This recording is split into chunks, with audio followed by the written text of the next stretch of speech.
So we're going to begin our look at the letter to the church in Philippi as we continue studying Paul and the first Christians. So this short little letter of Philippians is quite a remarkable piece of literature that we find so much reference to joy and to hope.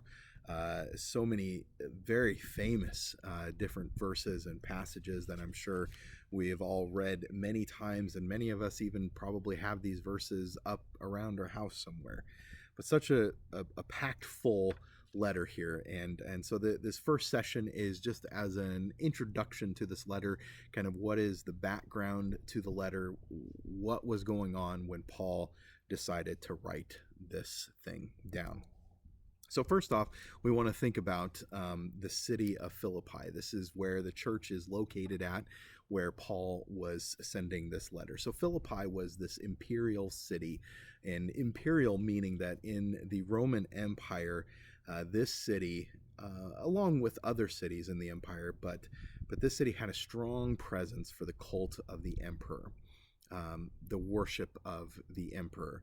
So that was a very important part of the city of Philippi. And then along with that, there's evidence of temples and the worship of many deities like Sylvanus and Bacchus, Diana, Apollo, Isis, Jupiter, all these different gods. There are numerous different temples that and places of worship that have been found in Philippi. Philippi itself is it's near the coast. It's not directly on the coast, but it is near a major port, and then also it's very near a major road, the road Via Egnatia, which would have been the main road between Rome and the east. And so Philippi itself, as this imperial city, was sitting in a very strategic location of travel and commerce and cosmopolitan life.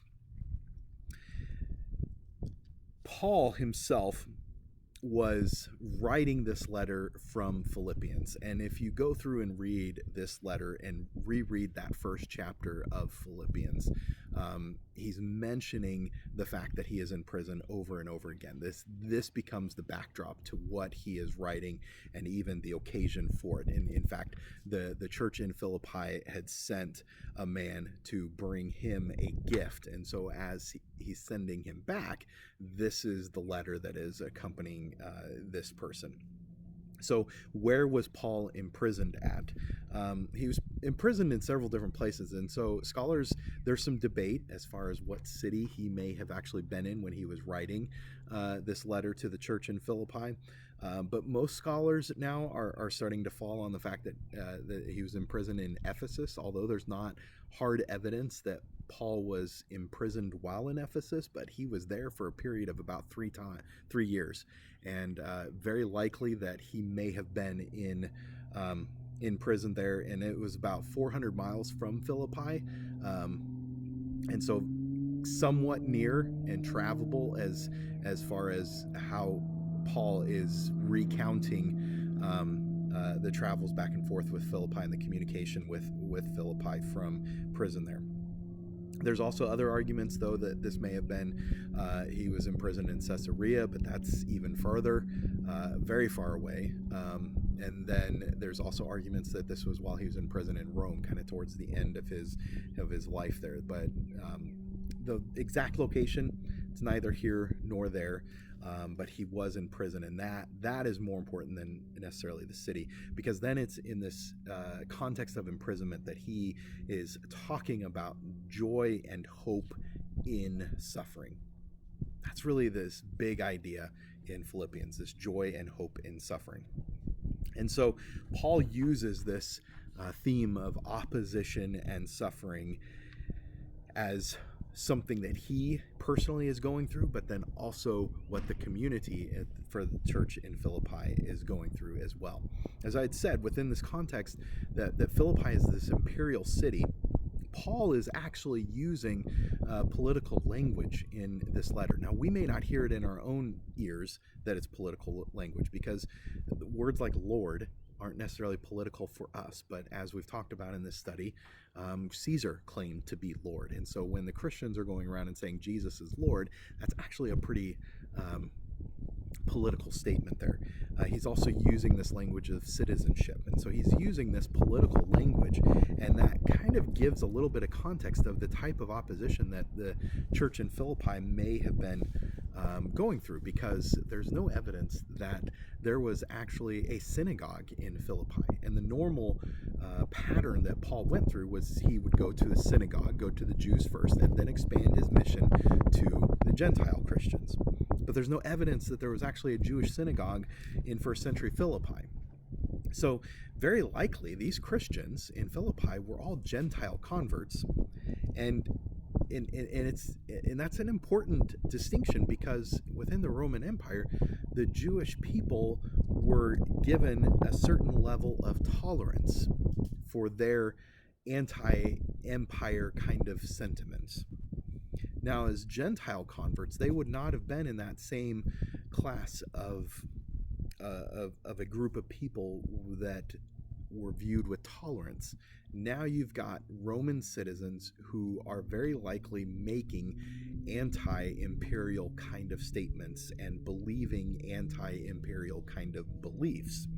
And so their gospel would have been seen as dangerous in the eyes of the Roman Empire. So in that context of an imperial city, very likely they were experiencing that kind of opposition. The first convert that we have listed in the church in Philippi was a woman by the name of Lydia, and you can read about that in Acts chapter 16.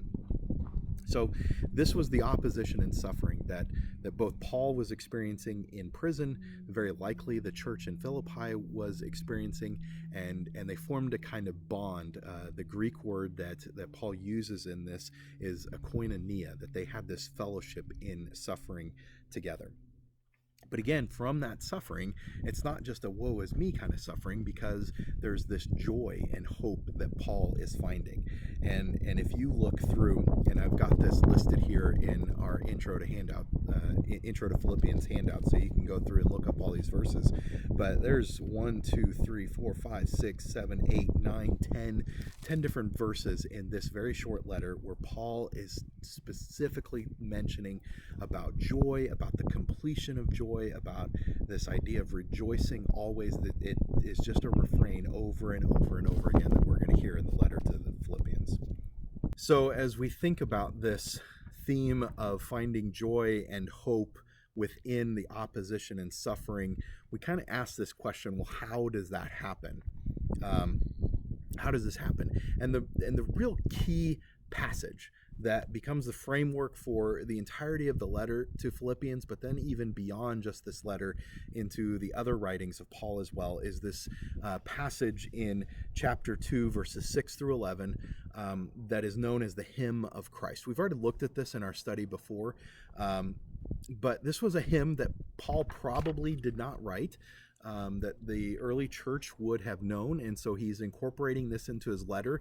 But it's in this hymn that Paul is seeing the pattern of life that is found in Christ.